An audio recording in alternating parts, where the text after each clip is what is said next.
कि इस वीडियो में हम फाइनेंशियल प्लानिंग, इन्वेस्टमेंट प्लानिंग के बारे में डिस्कस करेंगे फॉर मदर्स। जी हाँ, अभी हाल में ही मदर्स डे आके गया है, तो मैंने सोचा क्यों ना मदर्स के लिए एक स्पेशल वीडियो बनाया जाए जिसमें उनको कुछ फाइनेंशियल प्लानिंग के बारे में बताया जाए। मुझे पता है कि काफी लोगों को इसके बारे में काफी डिटेल्स जरूर पता होगी, बट मैंने सोचा इसको कुछ पॉइंट टू पॉइंट बनाया जाए एंड जिसकी वजह से कुछ लोग को, काफी लोग को इसका बेनिफिट भी मिल सके। तो दोस्तों देखिए कैसा होता है, जो मदर्स होती है वो फाइनेंशियल प्लानिंग में ऑब्वियसली पुरुष लोग से काफी ज्यादा आगे होती है। जो महिला होती है, महिला वर्ग होती है, वो पुरुष लोग से फाइनेंशियल प्लानिंग में काफी ज्यादा आगे होती है। अगर हम अपने घर पे ही देखें तो हमारी जो मदर्स होती है, हमारी जो माँ होती है, वो घर के फाइनेंशियल प्लानिंग काफी ज्यादा, काफी अच्छे से करते हैं हमारे पिताजी के मुकाबले। और वही सारे बेसिक चीज संभालते हैं, और जो बड़े बड़े चीज होते हैं जो हमारे फादर्स, हमारे पिताजी संभालते हैं। और दोस्तों एक चीज और ये देखा गया कि पहले जो होता था कि जो वुमेन्स होते थे, वो गर्ल्स होते थे, वो बाहर काम करने में काफी ज्यादा आगे नहीं आते थे, मोस्टली हाउस वाइफ ही होते थे। बट अब ये ट्रेंड काफी ज्यादा बदल गया है। अब जो होते हैं लोग काम करना चाहते हैं, लोग खाली बैठना नहीं चाहते हैं। तो काफी लोग जो बाहर निकलते हैं, काम करते हैं, ऑफिस में काम करते हैं, या फिर जो कुछ वुमेन्स जो होते हैं, जो कुछ महिला जो घर पे रहती हैं, वो भी घर से कुछ ना कुछ बिजनेस या कुछ काम करती हैं, बिकॉज कोई भी आज खाली बैठना नहीं चाहता है। तो आइए चलिए अब हम फाइनेंशियल प्लानिंग के बारे में आगे डिटेल में डिस्कस करते हैं। तो देखिए इसमें सबसे पहले हमको ना कैश फ्लो के बारे में जानना पड़ता है कि हमको जो कैश फ्लो आ रहा है, अगर वर्किंग वुमेन है, वर्किंग मदर्स है, तो कितना कैश फ्लो आ रहा है इन टर्म्स ऑफ सैलरी, या फिर अगर बिजनेस है तो बिजनेस से कितना कैश फ्लो आ रहा है, या अगर कोई अदर सोर्स ऑफ इनकम, या कोई रेंटल इनकम है, या फिर कोई अदर सोर्स ऑफ इनकम है, तो उससे टोटल कितना कैश फ्लो आ रहा है। उस हिसाब से हमारा बजट बनाना पड़ता है कि हमको कितना एक्सपेंसेस करना है। इस वीडियो में मैंने फाइनेंशियल प्लानिंग के बारे में, स्पेशली फॉर सिंगल मदर्स के बारे में बताने के लिए कोशिश की है। बट जो अदर मदर्स है,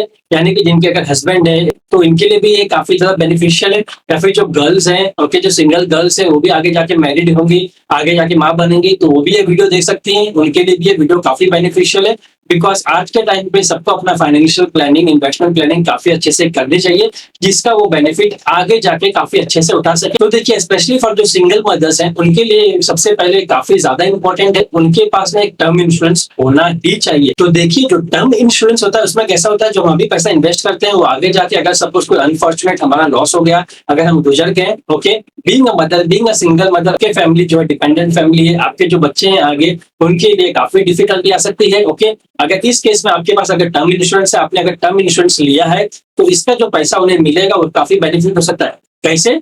अगर सपोज आपने अभी कोई अगर लोन लिया है, जैसे कि होम लोन लिया है, अपने बच्चों के लिए आपने एजुकेशन लोन लिया है, तो फिर अगर सपोज आगे जाके अगर आप सपोज भगवान ना करे, लेकिन अगर कोई अनफॉर्चुनेट इंसिडेंट हो गया, अगर आगे आप नहीं रहे, तो आपके जो डिपेंडेंट फैमिली मेंबर्स है, आपके बच्चे, वो क्या करेंगे? तो ये टाइम पे आपके जो टर्म इंश्योरेंस से अमाउंट मिलेगा, वो पैसा आपके फैमिली मेंबर्स को काफी मदद करेगा, वो एजुकेशन लोन, होम लोन पे करने में, जिसकी वजह से उनके ऊपर इस लोन का बर्डन नहीं आएगा। तो ये काफी ज्यादा जरूरी है सिंगल मदर्स के लिए, स्पेशली तो टर्म इंश्योरेंस लें। और जो अदर मदर्स है, यानी कि अगर जिनके हस्बैंड भी हैं, वो भी ये टर्म इंश्योरेंस ले सकते हैं, बिकॉज इसका बेनिफिट 100% है फ्यूचर में। और देखिए जो टर्म इंश्योरेंस होता है ना, इसमें कुछ कुछ ऐसे भी टर्म इंश्योरेंस आते हैं कि जिसमें आपको ना मेडिकल बेनिफिट भी मिलती है। तो देखिए अगर आप रिसर्च करेंगे तो कुछ एंटिटीज जो है ऐसे टर्म इंश्योरेंस भी प्रोवाइड करते हैं कि जिसके अंदर मेडिकल बेनिफिट भी मिलती है कुछ, तो उसका भी आप बेनिफिट उठा सकते हैं। तो रिसर्च करके आप प्रॉपर अगर टर्म इंश्योरेंस लें, तो आपको इसका मेडिकल बेनिफिट भी मिल सकता है। तो सबसे पहले जो आपको टर्म इंश्योरेंस लेना ही चाहिए, वो तो कंपलसरी होना चाहिए एक सिंगल मदर्स के लिए, ओके। और जो सेकेंड चीज होता है, वो होता है इमरजेंसी फंड।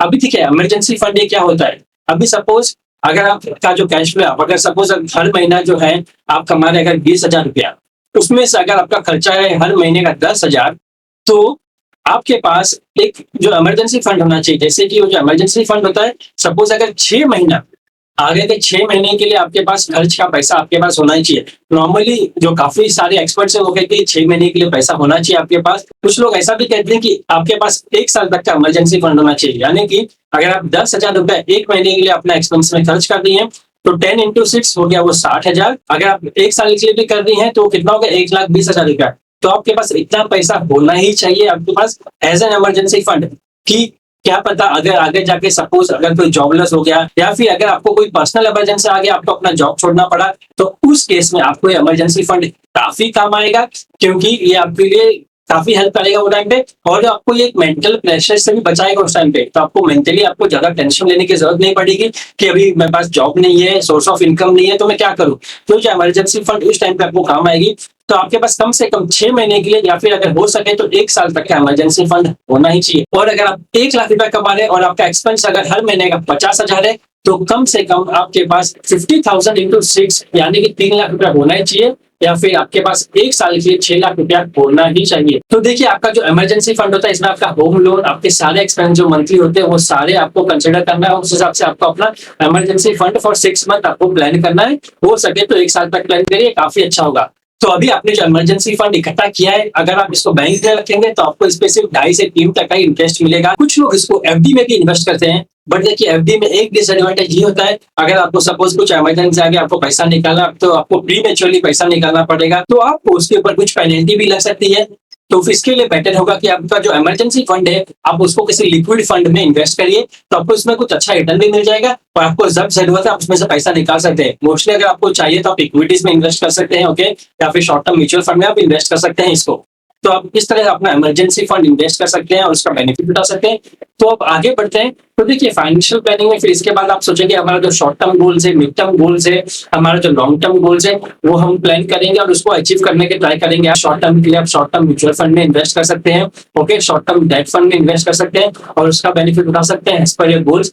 या फिर अगर लॉन्ग टर्म के लिए आपको पैसा इन्वेस्ट करना है, तो आप लॉन्ग टर्म के लिए 20 ईयर्स के लिए अगर आपको इन्वेस्ट करना है पैसा, तो आप चाहिए तो म्यूचुअल फंड में इन्वेस्ट कर सकते हैं, आप लॉन्ग टर्म इक्विटीज में इन्वेस्ट कर सकते हैं, उसका काफी ज्यादा आपको बेनिफिट मिलेगा। As an SIP in equity में इन्वेस्ट कर सकते हैं, तो उसका आपको काफी ज्यादा बेनिफिट मिलेगा, बिकॉज इक्विटीज में काफी ज्यादा रिटर्न होती है। हाँ, उसमें थोड़ा रिस्क होता है, बट अगर केयरफुली आप चेक करके रिसर्च करके प्लान करेंगे तो आप उसका जरूर बेनिफिट उठा सकते हैं। या फिर अगर कोई गवर्नमेंट स्कीम में आप इन्वेस्ट करना चाहते हैं, जैसे कि आप पीपीएफ में इन्वेस्ट कर सकते हैं, आप अगर अपने बच्चे के लिए सुकन्या समृद्धि स्कीम में इन्वेस्ट कर सकते हैं, तो ऐसे बहुत सारे स्कीम है लॉन्ग टर्म के लिए, आप अपना गोल के हिसाब से आप इन्वेस्ट कर सकते हैं। तो आपको फिर आगे जाके ये अपना शॉर्ट टर्म जो गोल्स है वो प्लान करना, उसके लिए आप इन्वेस्ट कर सकते हैं, जैसे मैंने कहा। और लॉन्ग टर्म का गोल्स है तो आप लॉन्ग टर्म के लिए कुछ स्कीम्स में, और भी है बहुत सारे स्कीम्स, आप उसमें जाके इन्वेस्ट कर सकते हैं। अगर आपको डिटेल में जाना है तो आप प्लीज मुझे बताइएगा, तो इसके बारे में डिटेल से मैं एक अलग से वीडियो बना दूंगा आपके लिए। तो देखिए, अगर सपोज आप सिंगल मदर हैं, कोई अनफॉर्चुनेट लॉस की वजह से अगर आपकी हस्बैंड की डेथ हो गई है, अगर वो गुजर गए हैं, तो वो केस में अगर सपोज उनका टर्म इंश्योरेंस है और अगर आपको उस टर्म इंश्योरेंस का पैसा मिलता है, तो आपको उसको तुरंत एक लिक्विड फंड में इन्वेस्ट कर देना चाहिए पहले, सबसे पहले, एंड देन उसको आप अकॉर्डिंगली प्लान करके आप जहां चाहिए उसको अपने हिसाब से आगे इन्वेस्ट कर सकते हैं। या फिर सपोज अगर आपका डिवोर्स हुआ है, तो डिवोर्स होने के टाइम पे अगर आपको एलिमनी मिली है, तो उस एलिमनी अमाउंट को आप प्लान करके इन्वेस्ट कर सकते हैं। पहले आप उसको लिक्विड फंड में इन्वेस्ट कर दीजिए, एंड देन उसको आगे जाके आप अपने प्लान के हिसाब से निकाल के आपको जहां जहां इन्वेस्ट करना है धीरे इन्वेस्ट कर सकते हैं। नेक्स्ट आता है वैकेशन प्लानिंग। तो देखिए, अगर आप सिंगल मदर है तो आपको वैकेशन के लिए भी एडवांस में प्लान करना चाहिए। अगर आपके जो बच्चे हैं वो वैकेशन के लिए जरूर बोलेंगे,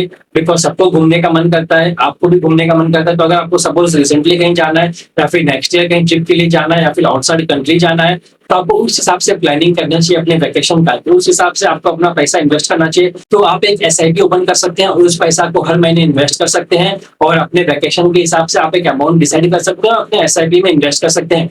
तो वैकेशन के कुछ बातें जरूर दिमाग में रखनी चाहिए, जैसे अपना पहले आप एसआईपी शुरू कर दिए, और अगर आप वैकेशन के लिए आप डेट्स काफी पहले डिसाइड कर लेते हैं तो आपको ज्यादा बेनिफिट करती है। जैसे आपको अगर टिकट निकालना है, तो उस केस में आप एक टिकट निकालने के लिए पहले से अगर बुक कर लेते हैं, एडवांस में टिकट निकाल लेते हैं, तो आपको काफी अच्छा डिस्काउंट मिल जाता है, बिकॉज काफी सारी ऐसी वेबसाइट है जो काफी ज्यादा इस डिस्काउंट देती है, और काफी सारे ऐसे ऑफर्स भी रहते हैं जिसका आप बेनिफिट उठा सकते हैं अगर आप एडवांस में प्लान करें। तो काफी जो क्रेडिट कार्ड्स भी होते हैं जो काफी अच्छा डिस्काउंट दे सकते हैं, तो आप सेम वैकेशन आप कम पैसे में, लेस मनी में भी घूम सकते हैं और उसका बेनिफिट भी उठा सकते हैं। नेक्स्ट आता है एजुकेशन लोन। तो देखिए, अगर आप एजुकेशन लोन के लिए प्लान कर रहे हैं अपने बच्चे के लिए, अगर सपोज आपका जो एजुकेशन लोन है आप 15-20 साल बाद लेने वाले हैं या फिर 22-25 साल बाद अगर लेने वाले हैं, तो आप अभी से एक एसआईपी शुरू कर सकते हैं उस एजुकेशन लोन के लिए। तो आगे जाके काफी ज्यादा एक अच्छी रकम इकट्ठा हो जाएगी, जिसकी वजह से आपको एजुकेशन लोन लेने के लिए जरूरत नहीं पड़ेगी। तो इस पैसे से ही आप अपने बच्चे का एजुकेशन करा सकते हैं। अगर उसको कहीं बाहर देश में जाके एजुकेशन करना है जिसके लिए काफी ज्यादा पैसे लगेंगे, तो इसके लिए आप काफी पहले से ही प्लानिंग कर सकते हैं।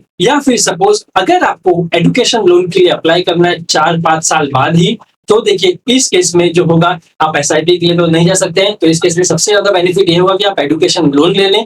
तो देखिए, आपको इस केस में क्या करना है, आप जो एजुकेशन लोन लेंगे वो अपने नाम पे नहीं लेके अपने बच्चे के ही नाम पे लीजिए, और उसको इसके लिए रिस्पॉन्सिबल बनाइए कि वो पढ़ाई करने के बाद ये जो एजुकेशन लोन होगा वो खुद कमा करके भरे, तो उससे उसके ऊपर रिस्पॉन्सिबिलिटी जाएगी और आपके ऊपर इस एजुकेशन लोन का बर्डन भी नहीं आएगा। तो आप इस तरीके से अपना ये एजुकेशन लोन का प्लानिंग कर सकते हैं अपने बच्चे के लिए, और उसके अच्छे एजुकेशन के लिए आप भी प्लान कर सकते हैं इन फ्यूचर। नेक्स्ट आता है रिटायरमेंट प्लानिंग।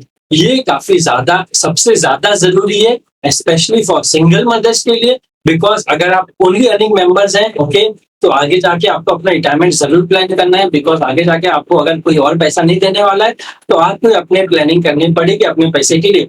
तो सर इसके लिए आप क्या कर सकते हैं, आप अभी से ही सेविंग स्टार्ट कर सकते हैं। आप इसके लिए एसआईपी कर सकते हैं, या फिर अगर चाहिए तो आप ईपीएफ, बीपीएफ के लिए जा सकते हैं, वॉलेंटरी प्रोविडेंट फंड के लिए भी जा सकते हैं, जिसमें कुछ आप ज्यादा पैसा इन्वेस्ट कर सकते हैं अपने प्रोविडेंट फंड में, जिसका बेनिफिट आपको बाद में मिलेगा एज अ पेंशन, या फिर अगर चाहिए तो आप एनपीएस के लिए भी जा सकते हैं। तो मेरा कहना यही है कि आप रिटायरमेंट के लिए अभी से प्लानिंग करिए, बिकॉज ये काफी ज्यादा जरूरी है।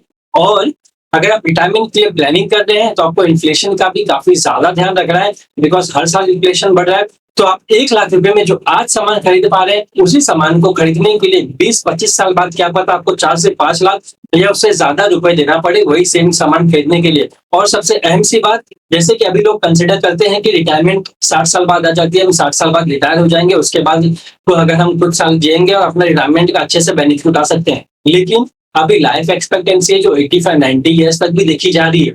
तो आप इस हिसाब से प्लान करिए, 85-90 ईयर्स के हिसाब से आप प्लान करिए अपना रिटायरमेंट, उस हिसाब से आप अपना जो पैसा इन्वेस्ट करिए अभी रिटायरमेंट के लिए, और कि आप अपना रिटायरमेंट का बेनिफिट उठा सके। अभी जो नेक्स्ट और सबसे इंपॉर्टेंट होता है वो विल, वसीयतनामा। अगर सपोज आप सिंगल मदर है, आप ओनली डिपेंडेंट फैमिली मेंबर्स अपने फैमिली के लिए, आप ही पैसा कमाते हैं, आपके ऊपर ही सारे फैमिली डिपेंडेंट है, तो आपने जो सारा पैसा जो इतने सालों में कमाया है अपने परिवार, अपने बच्चों के लिए, इसके लिए एक विल, एक वसीयतनामा बनाना काफी ज्यादा जरूरी है।